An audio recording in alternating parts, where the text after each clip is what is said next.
I call the Honourable Member for Durack. Thank you, Mr Deputy Speaker, and may I wish you a happy new year. I'm pleased to rise in the House for the first time this year to speak on the Competition and Consumer Amendment Payment Surcharges Bill 2015.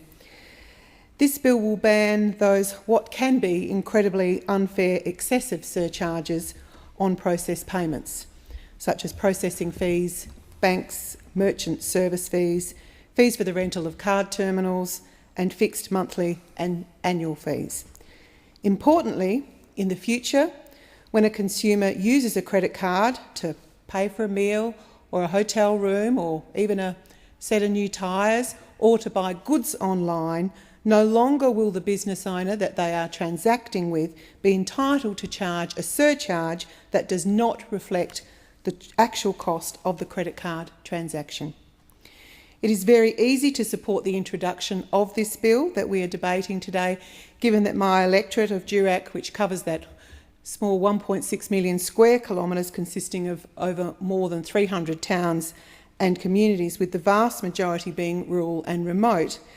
People in regional Western Australia live in some of the most remote places in the world where opportunities and money is harder to come by.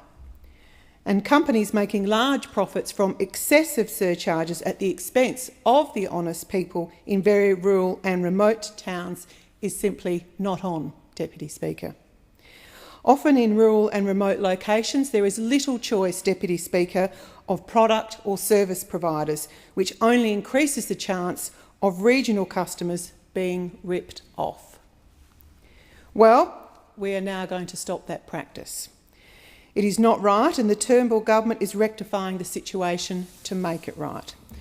Those sitting on this side of the chamber understand that, and that is why the government is acting to stamp out this unscrupulous practice. Although I do not agree with those opposite on many things, I'm very pleased to hear that they appear to be supporting this bill. But we know this is yet another common sense measure by the Turnbull government.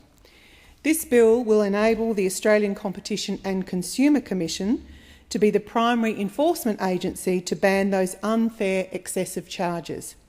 In the future, those excessive charges will all come under the watchful eye of the ACCC. The reality is that many merchants absorb the processing costs in their usual trade without having to surcharge. Well done to them, I say, Deputy Speaker. Disappointingly, though, some merchants impose surcharges well above their cost of processing a card payment, more than 10% in some cases. Unfortunately, Mr Deputy Speaker, while thousands of good Australian businesses do the right thing by the customer, there is always a handful who give a bad name to the rest of them.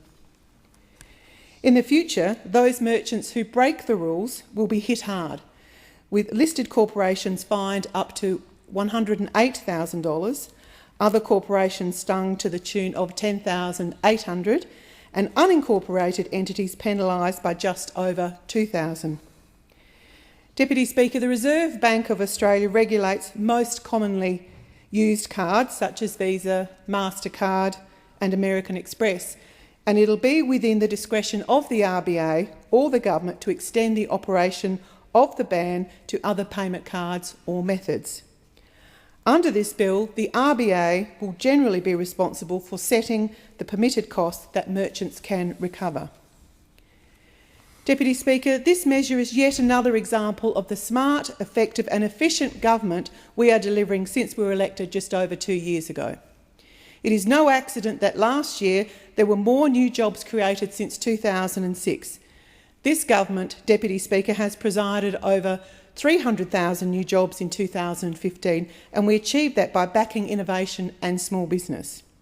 It is the same government which is reviewing the system to unleash Australia's full economic potential, support improved living standards and continued prosperity for all Australians. Deputy Speaker, we are also the same government who has developed new employment initiatives such as Job Active, Transition to Work Service, What's Next, the National Work Experience Program and Empowering Youth Initiatives, all of which have played a role in last year's record employment level, which includes a record high 8,228,700 in full-time employment. Most pleasing to me, Deputy Speaker, is that youth unemployment is now at the lowest level since July 2013, with youth job participation having increased to 68.1%. And we have more women in the workplace, which pleases me very much as well. The mental health package, science and innovation package, domestic violence package and the National Eye Strategy are 4 key reforms which the government announced before Christmas and have all been warmly received in my electorate of Durack.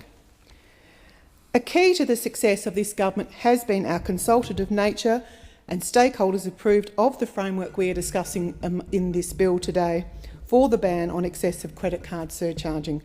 Banks, along with credit card schemes, were supportive, as were consumer representatives.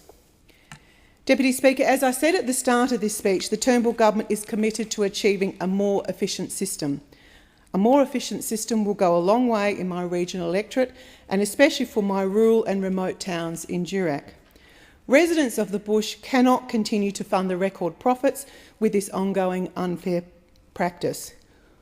We are determined to ensure a fairer outcome for all Australia's consumers, and I commend this bill to the House.